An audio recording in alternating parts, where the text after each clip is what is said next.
بسم الله الرحمن الرحيم الحمد لله رب العالمين والصلاة والسلام على أشرف الأنبياء والمرسلين محمد رسول الله صلى الله عليه وعلى آله وصحبه وسلم تسليما كثيرا كثيرا. فما بعد, my dear brothers and sisters, the number one requirement for problem solving, any kind of problem, whether you are lost in a desert or a jungle, whether it's a physical problem, whether it's a psychological problem, whether it is a spiritual problem, whether it is a mental problem, whether it's a problem in your career or in your family or your marriage or how you're raising your children, whether it's a problem in your academics when you are studying, any kind of problem, the first and most critical requirement is perspective. Perspective is the ability to hold two pictures simultaneously in your mind, where you are and where you want to be. Where you are and where you want to be. Without this, it is impossible to find direction or to give directions. If I call you and say, I'm coming to you, give me directions, what is the first thing you will ask me? You will ask me, where are you? Because the directions you give me have meaning only if you give those directions from where I am to where you are. In this case, you know where you are, but you don't know where I am. So it is not possible to give directions. Now, if I tell you where I am, then you can give me directions. And that ability to hold two pictures, where you are and where you want to be, is called perspective. Physically, mentally, or spiritually, as I mentioned, we need awareness of where we are and where we need to be able to chart out a roadmap for development. Only with perspective can we say what investment we need to make to reach our destination. That is why we need the three skills that I mentioned in my last khutbah: reflection, introspection, and abstract conceptualization. These are critical life skills which must be learned. All of them need an attention span longer than that of a monkey or a goldfish, which is the average duration of the most popular of social media, TikTok and YouTube Shorts. So either pick the most successful monkey or goldfish you know as your role model, or develop the ability to focus attention and to stay on something worthwhile long enough to achieve that goal. It is our life, it is our call, because it is our akhirah. Perspective. Our species, Homo sapiens, have been on Earth for about 300,000 years. But when did civilization begin? Interesting. In 2020, in an article in Forbes, Remy Blumenfeld writes, years ago, the anthropologist Margaret Mead was asked by a student what she considered to be the first sign of civilization in a culture. The student expected Mead to talk about clay pots and tools for hunting, grinding stones or religious artifacts, but no. Mead said that the first evidence of civilization was a 15,000-year-old healed, fractured femur at an archaeological site. The femur is the longest bone in the body which connects the knee to the hip.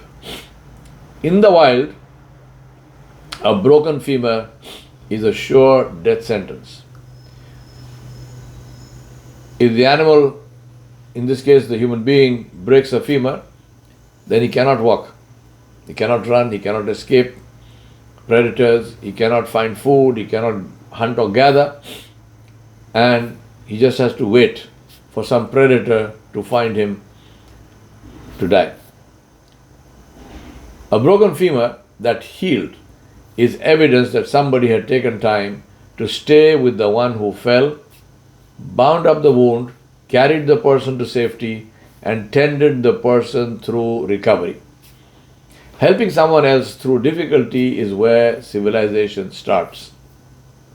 Looking at our current state of what we like to call civilization, where we have not only legitimized but sanctified fulfilling of personal desires, and where the highest ROI, return on investment, is in endless war and human life, and suffering has no value at all.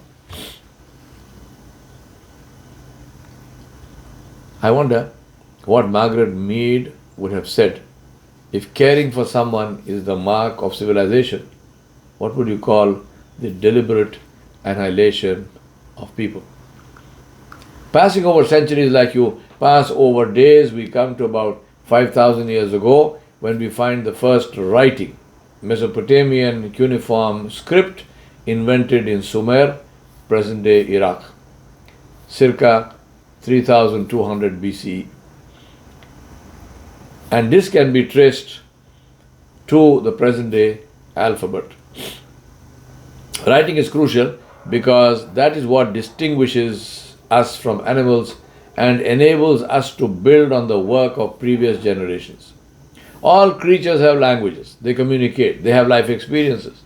They remember some of them for a long time, even teach some of them to their offspring, but none of them have the critical tool to transcend the time and generational barrier so that their experience can be recalled, relived, and learned from. That tool is writing. In the 300,000 years that our species have existed on Earth, we only know what happened to them from about 5,000 years ago. That is why reading is so important. When we read, we see that all success has been the result of collaboration and mutual consideration. Our modern society, especially here in America and as well as all over the world, however, is primarily based on individualism.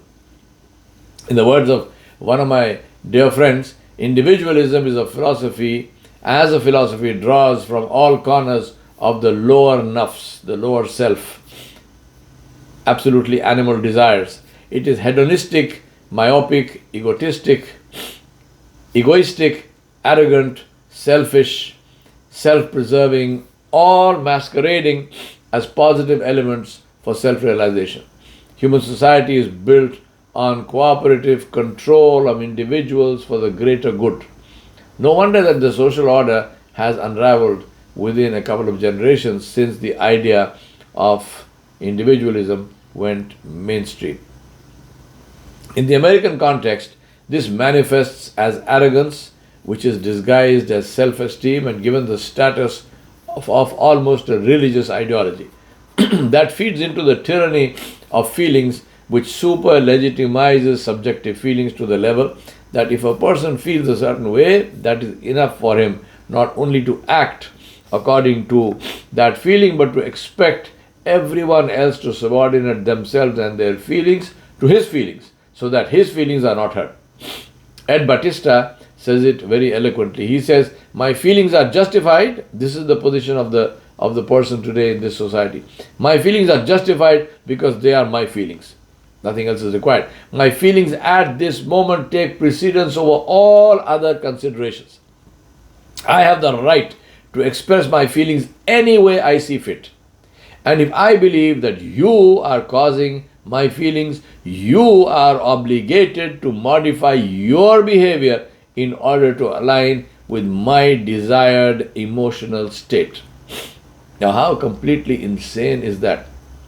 But that's the foundation of our social interaction in society today. This is simply not acceptable in any civilized society, including Islam, which demands the opposite. That is, that I must subordinate my feelings to the feelings and needs of others so that they are not hurt or disrespected in any way. And if that means some inconvenience to me, then so be it. That is what consideration means. This is what caring and respect means. But in a society that glorifies individualism, caring for others is at best a secondary matter. So we are looking at trying to make a 180-degree turn while the external environment, including in some cases the law of the land, is against this turn. What makes it even more urgent is that whether we like it or not, this is our problem as much as that of this society. Our children are involved. And when we grow old, this will come to visit us in a very painful ways. That is why we need to deal with it now. May Allah subhanahu wa ta'ala help us and make it easy.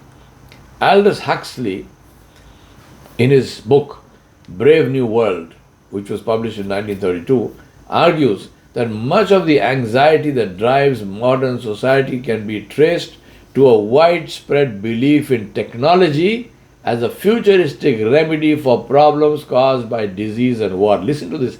The man said this in 1932. We are talking about this today in 2024. He said, and I repeat, much of the anxiety that drives modern society can be traced to a widespread belief in technology as a futuristic remedy for problems caused by disease and war. Huxley felt that such a reliance was naive, and in his book, he challenges this belief in technology taken to its extreme. George Orwell, the author of another wonderful book called 1984, he imagines a world which looks very much like the present. Now, I recommend both these books as required reading to understand our world. I quote from Amusing Ourselves to Death by Neil Postman in 1985, who compared Huxley and Orwell. And he said, what Orwell feared were those who would ban books. What Huxley feared was that there would be no reason to ban a book, for there would be no one who wanted to read one. Sound familiar, right? Orwell feared those who would deprive us of information. Huxley feared those who would give us so much that we would be reduced to passivity and egoism. Orwell feared that the truth would be concealed from us. Huxley feared that the truth would be drowned in a sea of irrelevance. Orwell feared that we would become a captive culture. Huxley feared that we would become a trivial culture. In 1984, the book, people are controlled by inflicting pain. In the Brave New World, Huxley's book, they are controlled by inflicting pleasure. In short, Orwell feared that what we hate will ruin us. Huxley feared that what we love will ruin us. This is really worth sitting and reflecting on. And that is why we need what I mentioned to you. Introspection, reflection, and abstract conceptualization to say, what do I take away from this? What will I start doing and what will I stop doing thanks to this? For us, the challenge is to draw our people back from this abyss, back from the edge of the cliff. The reason these hedonistic philosophies succeed is because they are free. They seem to free one from all restraints, and they raise self-indulgence to the level of a virtue and a right. They are very seductive and persuasive. Our way seems to be restrictive and painful, which in a matter of speaking it is, but that is essential for the greater good in this world and in the akhirah. However, if you have been raised pandering to your animal instincts, this doesn't seem attractive. And that is why we need schools which can catch them young before too much damage has been done. This is one piece of perspective where we are. For the second part of the puzzle, we need to keep our goal in mind. What is our goal? Allah subhanahu wa ta'ala told us what our goal is. He said, Jalla Jalaluhu, Kullu nafsin dha'iqatul maut, wa innama tuwaffawna ujurakum yawmal qiyamah. فَمَنْ زُحْزِحَ عَنِ النَّارِ وَأُدْخِلَ الْجَنَّةَ فَقَدْ فَازَ وَمَا الْحَيَاةُ الدُّنْيَا إِلَّا مَتَاءُ الْغُرُورِ. Allah subhanahu wa ta'ala said, which means every soul will taste death. And you will only receive your full reward on the day of judgment. Whoever is spared from the fire and is admitted into Jannah will indeed triumph, will indeed be successful. Whereas the life of this world is no more than the delusion of enjoyment. And nothing can be clearer than this. Allah Jalla Jalaluhu mentioned three things. Everyone will die and will be called to account and rewarded or punished. Second, success is to be protected from punishment and be granted Jannah. Number three, the life of this world is deception. Let us begin with the first statement of Allah subhanahu wa ta'ala. Every soul will taste death. Ask, does this apply to me? When is this going to happen to me? Sounds like a dumb question, but believe me, it is the most important question you will ever answer.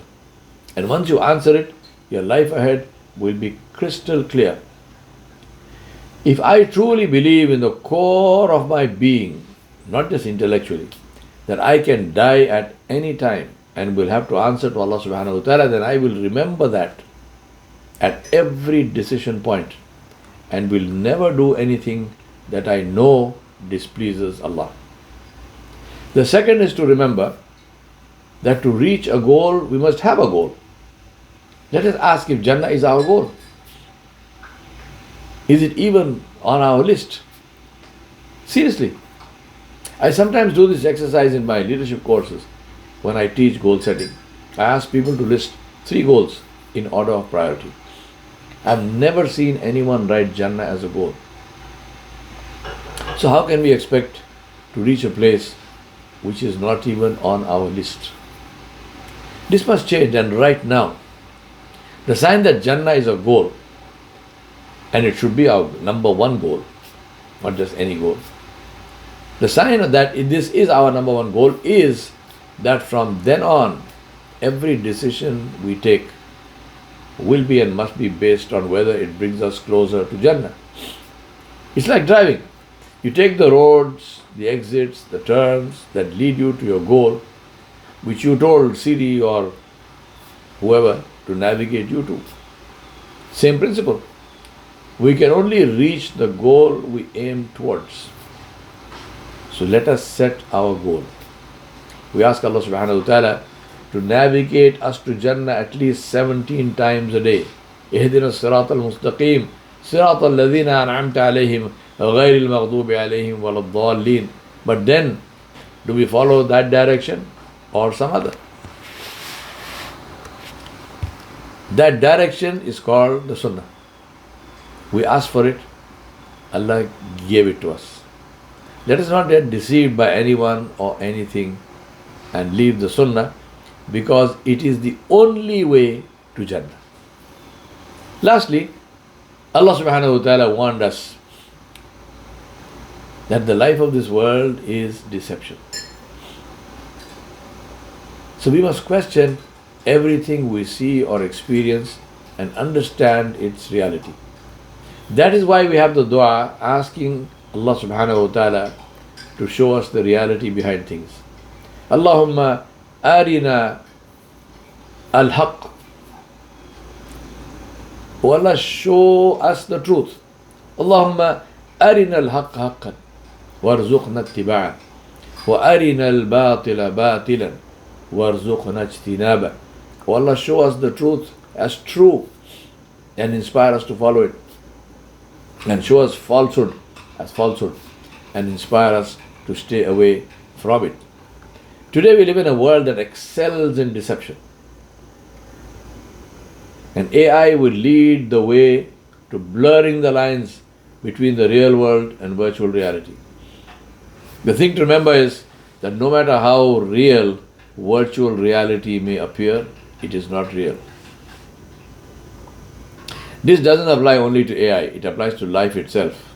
We are sold the vision of success, the American dream or some version of it, and we are asked to believe that if we achieve that, we will be home and dry.